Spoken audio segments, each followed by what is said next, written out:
So find the points where r equals 1 plus the sine of theta has a horizontal, vertical tangent, or a cusp. All right, so horizontal tangents, we know from Calc 1, occur when the slope is equal to 0. Vertical tangents happen when the slope is undefined, but I'm going to say that that's equal to 1 over 0. All right, undefined, that's one form of undefined. That's the form that we generally want to work with, so why not just go with that? And then the cusp, well, that's kind of weird. That's the weird case. All right. In ordinary rectangular coordinates, a cusp occurs when the first derivative doesn't exist. Right? The function exists, but the first derivative doesn't exist. Right? So f of x. So I'll put the rectangular rules down, and we'll talk about what that means in terms of polar. Right? F of x exists.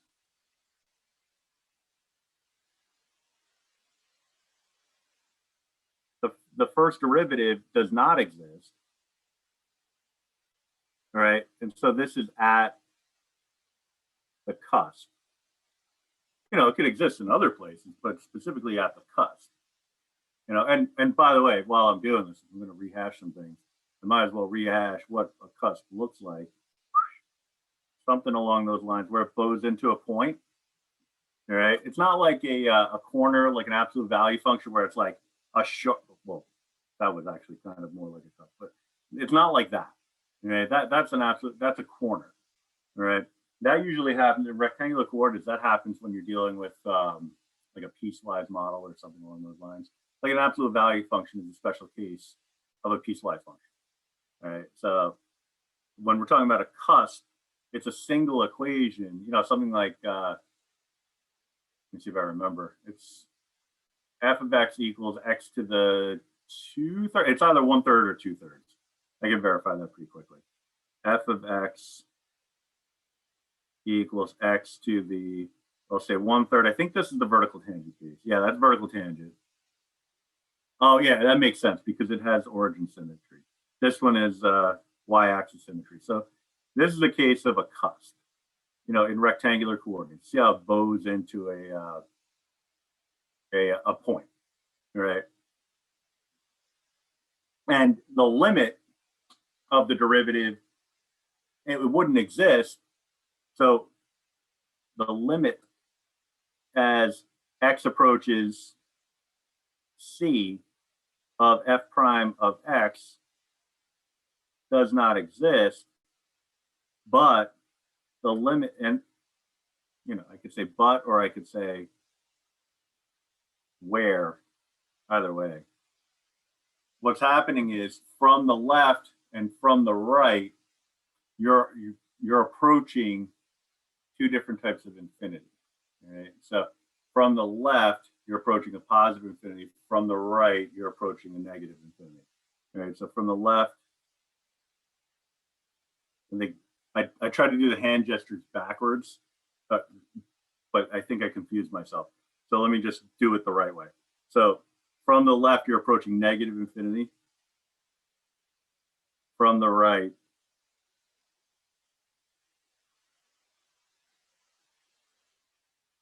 you're approaching positive infinity. All right. That's all stuff in rectangular coordinates. It's all wonderful information, right? But what does that mean in terms of polar coordinates? Well, we can still do the whole limit thing. The problem is you have access to Desmos, and so it's kind of hard not to rely, I don't want to say rely, that's not fair. You know, make use of your technology when it's available. Like, I mean, I have faith that everybody can find a simple limit. You don't make it to this class unless you can do that. I mean, there would have to be some serious bribery along the way in order for you to make it to this class without having at least learned what a limit was along the way, right? And how to find one. Now, you might not be the best at figuring out limits, but you do have experience with it, and you can answer at least simple limit problems. Right? Later on in the course, not too far down the line, but later on in the course, we'll get to some cases where we involve limits with multivariable functions, which is very interesting stuff. And you'll be able to reinforce your skills in that area. That's kind of a cool thing to look forward to. But yeah, you can still figure out the result of limit questions without going too crazy in the world of limits. All right, so what do we do? You know, like, well, first let's take a look at the picture. You know, that's a pretty solid suggestion. Let me bring up R equals 1 plus this. I guess I got to have the 1 in there, right? 1 plus the sine of theta. It looks like there's a cusp there. In terms of domain, I'm not really sure. I don't know if I need to go all the way to 2 pi. So let me just check pi. Well, I don't have a complete graph when I go to pi. 3 pi over 2. Incomplete. It looks like I do have to go to 2 pi in order to get there. All right, that's so that we don't have to do algebra to figure that part out, or that stuff. All right, so struggling to put this glove on. That's why I'm kind of out of it here. Got it.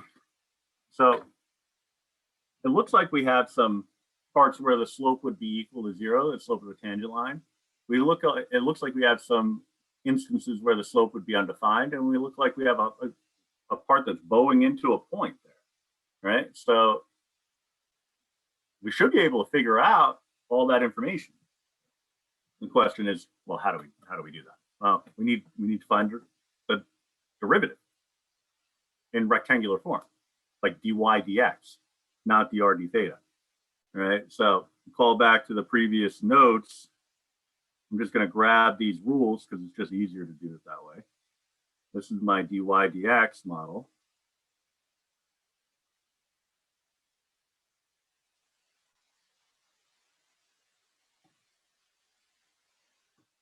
All right, derived on the previous page.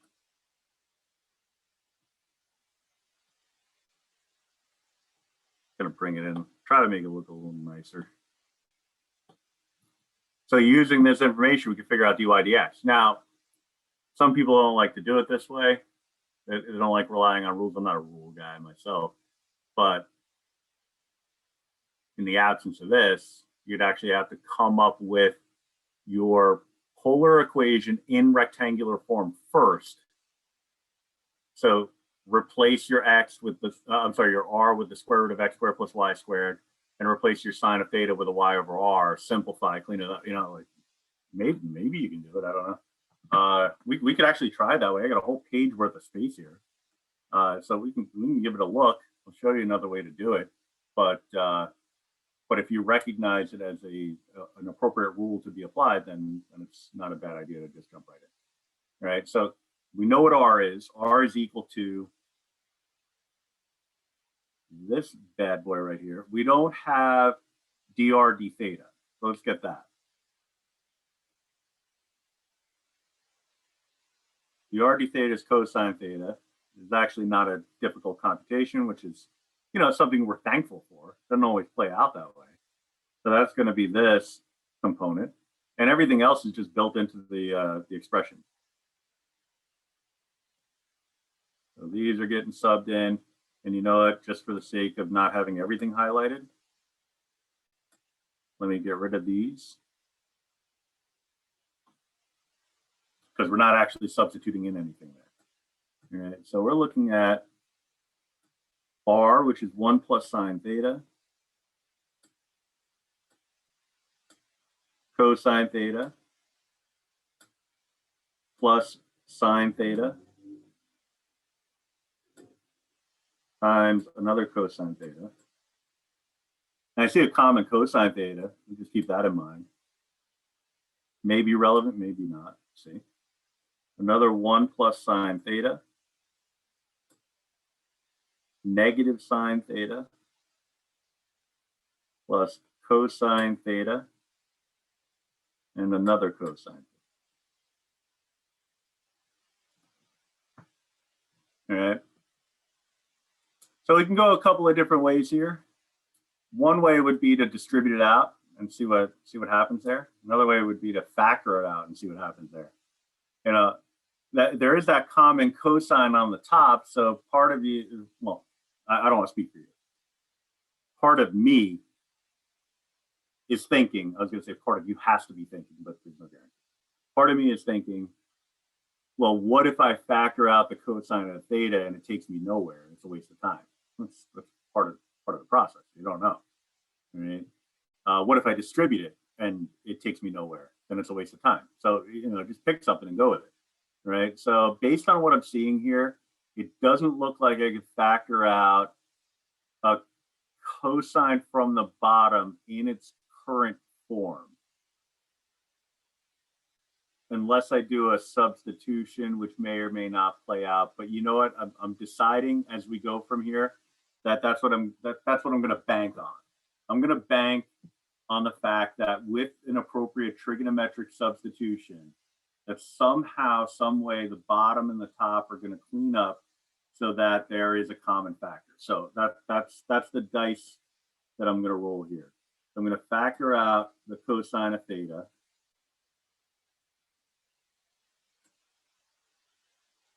That's going to leave me with a 1 plus sine theta from the first pair of factors, plus another sine theta, which you can combine on the fly if you want, if you see it.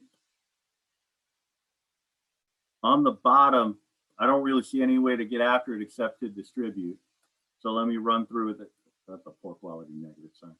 The negative sine theta minus sine squared theta plus cosine squared theta. Now just be careful, because you know I've been doing this problem off long enough for people to offer this as a suggestion. Sometimes people see this and they can't stop themselves. They're like, oh, sine squared theta plus cosine squared theta is equal to 1. Cancel, cancel it to 1. Do it before somebody notices. No, there's a minus sign here. So it's not sine squared theta plus cosine squared theta. It's negative sine squared theta plus cosine squared theta. So no dice. But I do have some like terms on the top, and I can make a substitution on the bottom. All right. So I got like terms here that can be put together, and then I can make a substitution here. All right. So that's what I'm going to do. I'm going to rely on my knowledge of trig and hope that that's going to get me where I need to go. 1 plus 2 sine theta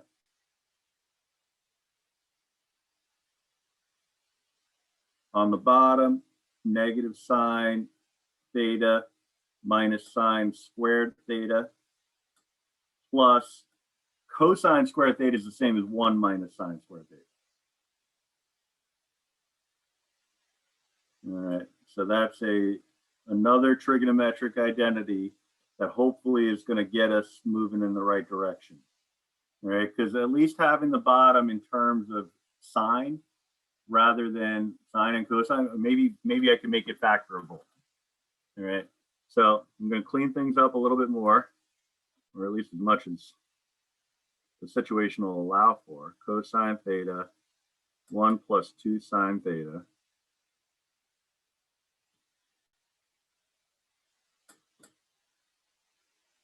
So I have some like terms here. These two can be put together.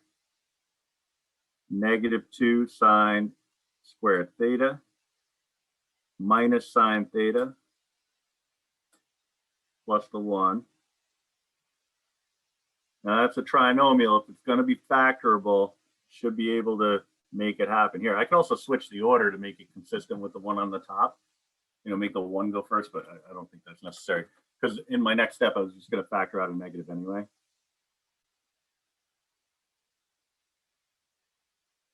So reproduce the top.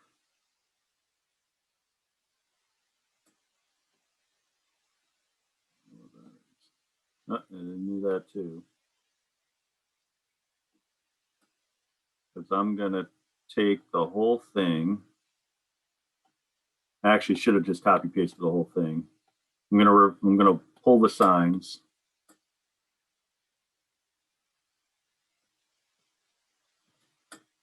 I'm factoring out a negative. So that makes the first term positive. The second one goes from negative to positive, and the last one goes from positive to negative. So if it's going to be factorable, most likely it's going to be in this next step. All right. So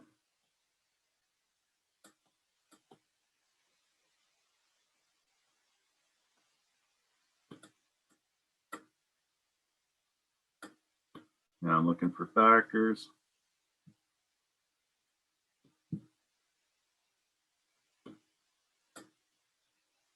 All right. I'm going to bang. Something just fell. That's not good. Oh, my battery. Got it. The whole wire and everything. Wonderful. Sorry. I'll put that in later. All right. So maybe there's going to be a cancellation. I got a 1 + 2 sine x on the top. Maybe that'll cancel with the bottom. So I'll try a 2 sine theta. I think I said x, but 2 sine theta plus 1. If that's the case, then the other one's going to be sine theta minus 1. I can just do a quick check on that. Negative sine, or negative 2 sine theta plus the 1. No dice. Would have been nice, for a cancellation, because negative 2 plus the 1 won't give you that middle sign of the one that we're looking for. So, oh, well, I don't have to erase the whole thing.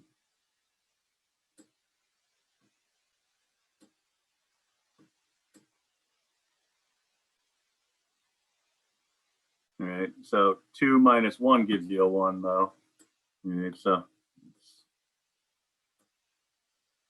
little moments that I enjoy when I teach something in my basic algebra classes that comes back even years later. It's like, oh, how do you factor a trinomial? Well, you take a stab at it and see how it goes. I mean, there's other ways, but this is the most efficient. So 2 sine theta, or positive 2 sine theta, negative sine theta, adds together to give you that middle term.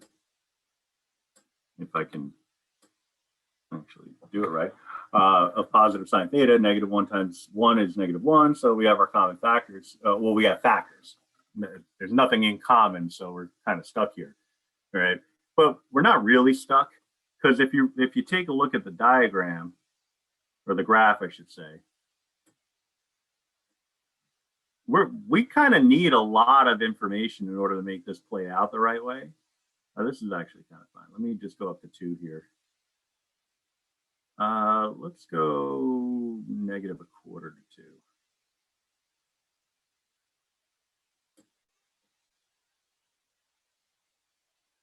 And then let's go like negative 3 to 3.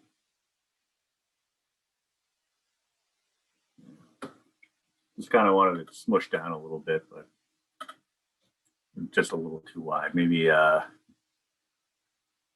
so yeah, what's my scale here? I can go negative 2 to 2.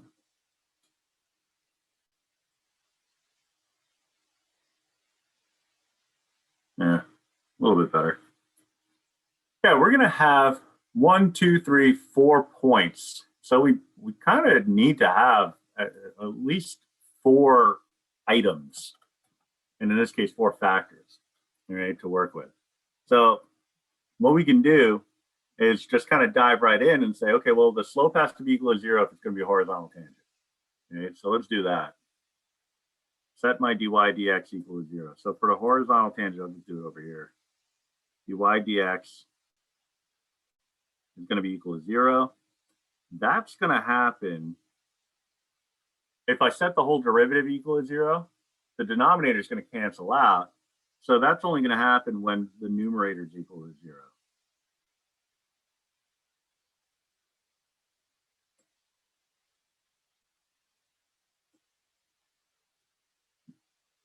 In which case I can solve cosine theta equal to 0, and then 1 + 2 sine theta equal to 0. Cosine theta is equal to 0 at pi over 2, 3 pi over 2, multiples of pi over 2, essentially. So for now, I can just say, because we don't really have to go too crazy because we're on a 0 to 2 pi domain. We can say pi over 2, 3 pi over 2, right? Because again, the domain 0 to 2 pi, yeah, we could say it's pi over 2 plus pi times k, where k is an integer, which is true if it's infinite, but we only care about one loop. Now, 1 plus 2 sine theta, I could solve for sine of theta there by subtracting the 1 dividing by 2. So sine of theta, I want to say red there, negative 1/2.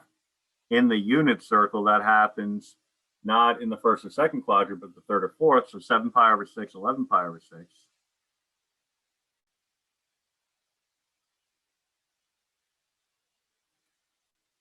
All right, so these are my candidates for the horizontal tangent. All right, so I would just want to know where these values fall on the circle. All right, there's a couple ways you can figure it out. All right, I think the easiest way, if you want to just work with what's on the screen and not have to put anything additional in, change your domain. See where it takes you. All right. First off, see where 0 is. Like if you go 0 to something a smidge more than 0, you could say like 0 divided by like 144. Whatever you want. You see it's like a little smidge off the x-axis or the polar axis in this case. Right? You do that. But typically, a graph is going to start on the polar axis unless it's a negation. In which case it would start on the negative polar axis. Right? So there's that. You can go about it a slightly different way, but I'll talk about that in a minute. So if you check pi over 2, that gets you to the y-axis. Looks like that's where it would be a horizontal tangent. Okay, so I'm comfortable with that one. So I'll just highlight them as we go. Right, let me get a different color for the highlight here. I'm gonna go with a light orange for those keeping score at home. All right, now let me see what a 3 pi over 4 looks like. All right, that looks like it's getting me to the cusp. All right, so my horizontal tangent I'll code with a light orange. Let me go with a kind of a light or purple or a pink. Call that the cusp. And then let me get a fresh new one here. I'll go with, I already got the green. No, I'll go with a boring gray. Boring gray for the vertical tangent. All right, just so we have a way of distinguishing. All right, so I'll look at the 7 pi over 6.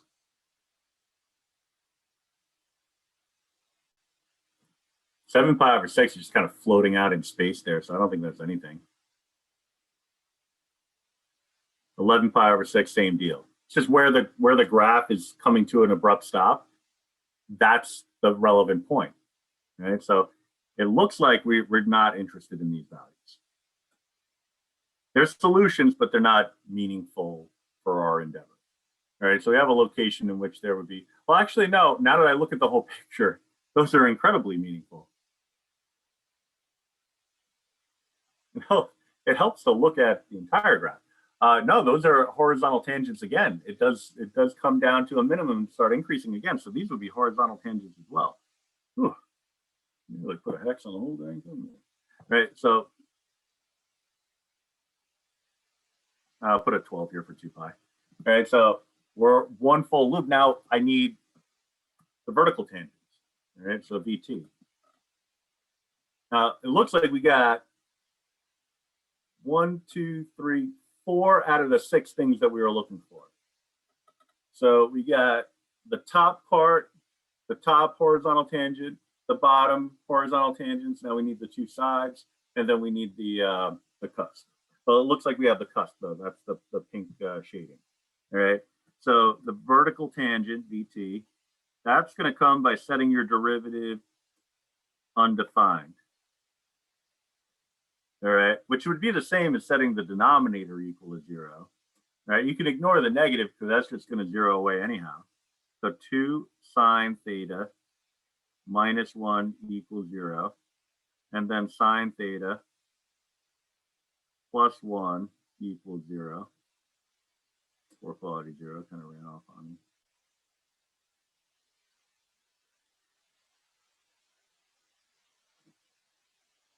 Solve. Sine theta is equal to a half. Theta is going to be equal to, well, it's half reference angle in the first and second quadrants given a ratio of 1/2 is going to be pi over 6 and 5 pi over 6. And then sine theta is equal to -1. That's going to give us theta is equal to 3 pi over 2. Right? We've already investigated the 3 pi over 2. We know what that is. That's going to be the cusp. A little too dark there. Good enough. All right, so now I just want to verify that the pi over 6 and the 3 pi over 6 are in fact going to be the cusps, the vertical tangent. So yeah, that looks like where the vertical tangent was. And also 5 pi over 6, same deal. All right, so I'll put my 2 pi back in. And then we're looking at something that, you know, is pretty comfortably telling us what the values are. All right.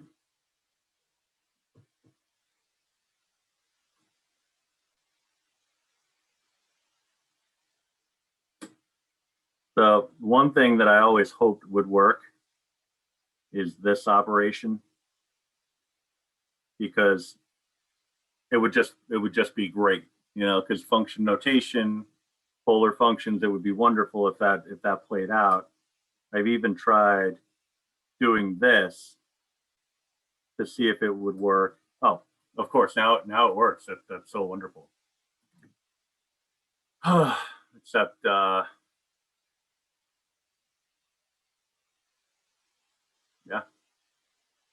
except it's not marking it on the graph. Well, at least it's doing something now. All right. Well, I don't know if they updated it or maybe I just did it wrong the other 17 times that I tried doing it. Whatever. So if you write it in as R of theta, new information, hot off the presses. I just learned this myself. I've tried doing. I swear I've tried doing it with the function notation like 1,000 times before. It never worked. If you use function notation R of theta, and then pop in the theta value, whatever the theta value is, then it'll spit out the corresponding R value that goes along with that. The only thing is, it doesn't plot it on the graph, which is what I wanted.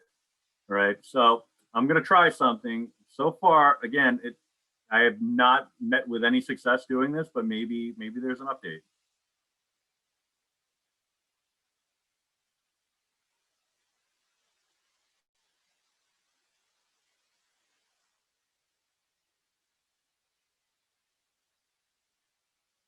I mean, it's the wrong point, but it is plotting a. Now, you see, that's, I believe I understand what it's doing. Yeah, it's plotting it. It's still plotting it in rectangular coordinates. Right. So it's still not going to plot the point, but at least it'll give you the appropriate value for that number. You know, so then you can go off in the direction of, if you put it into polar form, you can go off in the direction of pi over 6, 1, 2, well, 3/2 units. It's scaled, and see that it's going to the right location. All right. And if you put it in the polar form, then you can see that it's generally going to match up for the obvious stuff, like the pi over 6. You can see there's really no way for me to identify it except to really zoom in. At the pi over 6, that's pretty clearly the location where there would be a vertical tangent. Same thing with the 5 pi over 6. So you can get that information just by looking at the graph. The problem is it can be really misleading for the cusp. You know, is that cusp is the appropriate value 3 pi over 2? Maybe, but it could also be any other value because it's at the pole. You know, so it's really tricky in that regard. Right? So now we do need. So this is the this is the one bright side, little aspect here. And find some positive here. For the horizontal tangents and vertical, for everything, we actually need the coordinates. When it says points and coordinates, they're referencing the same thing. So I need it in r theta. Or x, y, it doesn't matter to me, but I need a coordinate value, right? So we're looking at, well, I put in pi over 6, so I might as well write that one down. So my vertical tangent values are going to be 3/2 pi over 6. And then I need the coordinate value for 5 pi over 6, which should be the same thing because it's symmetrical, and it is. All right. So, and 3/2 5 pi over 6.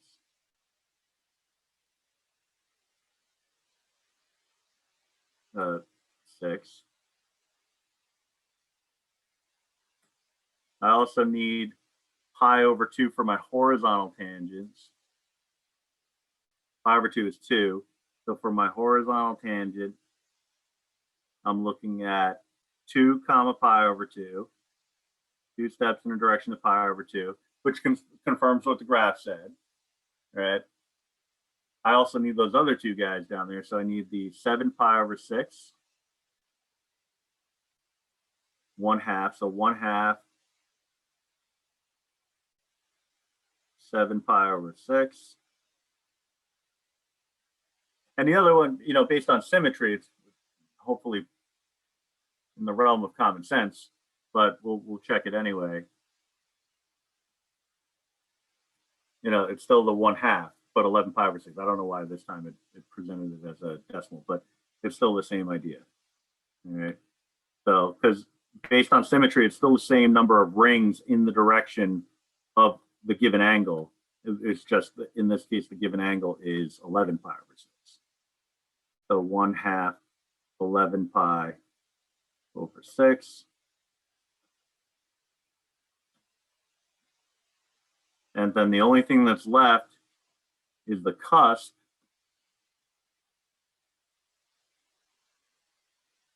which occurs at, 3 pi over 2. So it's just a matter of popping that in. Should give us a 0. Yep. The cusp happens at, 0 anything, but 0, 3 pi over 2 in this graph. Because when you're talking about the pole, it's like 0 steps towards any angle to get you to the pole. But in this graph, it only happens when you're at the angle 3 pi over 2, or when you're aiming for the angle 3 pi over 2. When you're aiming for a different angle, you're actually taking steps towards or away from those angles. All right. So you can see here that all those limit rules that would be in function world, function land, wouldn't necessarily apply.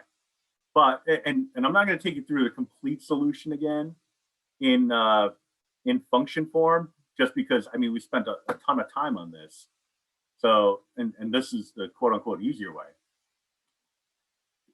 But all those limit rules would come into play if you were looking at this in the world of functions. But I did want to take a second anyway and just show you, just kind of give you a little taste of it. What would be in store for you if you were to go down that road. All right. This is a little bit of motivation for some folks. Like, forget this method. I'll just convert it over to X and Y's. It'll be much easier. Okay. You'll see. Professor? I'd rather show you now than you operate under that assumption, and then when you sit down and take the test, you're like, oh, I guess I can't do it that way. You can take you the whole test to do one problem. So R is equal to 1 plus the sine of theta. Sine of theta is equal to y over r. All right, and so again, this is the alternate solution, alternate method.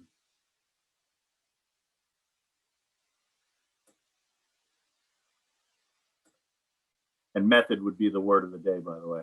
So R is going to be equal to 1 plus y over r.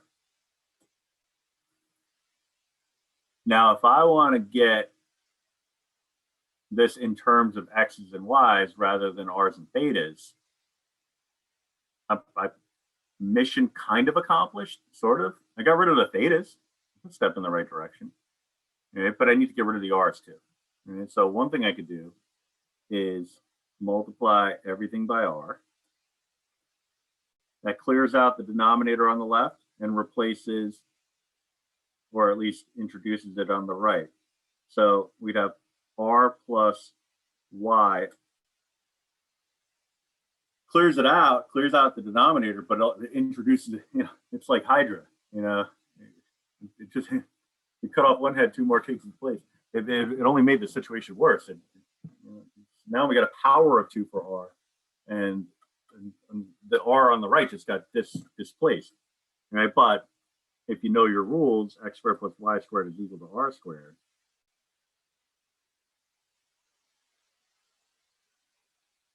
You can make another substitution.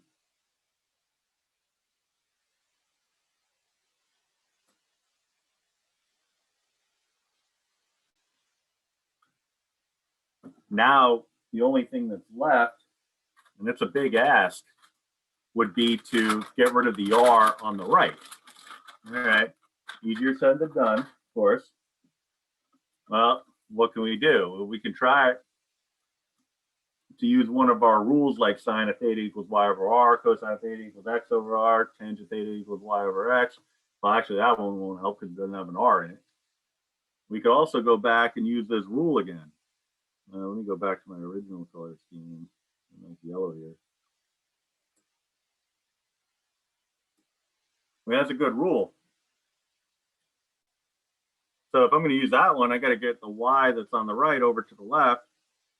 So x squared plus y squared minus y is equal to r. So I could square everything.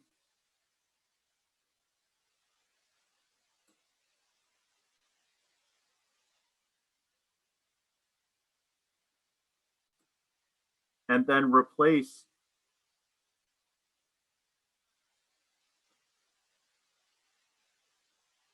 the right-hand side with another x squared plus y squared.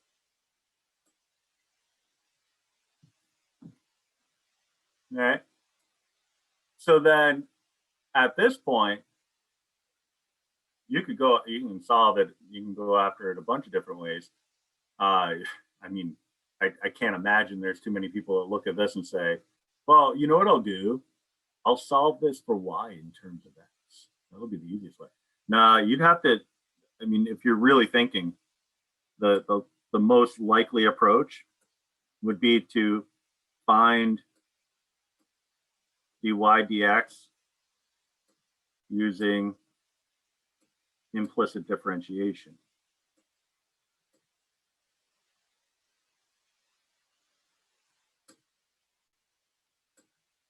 All right, doable. It's going to take a while. All right, the conversion took a while. We had the derivative in the first step. That, like after we substituted in for r and dr d theta, we had our derivative. The rest was just cleaning it up so that we could find all the other stuff. And to be honest, we already knew the stuff that we needed when we were looking for horizontal and vertical tangents. We just needed to verify it analytically. So it's all algebra. For this stuff here, we haven't done any calculus yet, right? So the rectangular calculus that you'd have to do, rectangular coordinate calculus, it would be a journey, as some people would say when they're trying to say things are a pain in the ass without saying pain in the ass. All right. So I tend not to shy away from such things. So, all right. So just for the sake of keeping this video or these videos from being overly lengthy, I'm going to stop this recording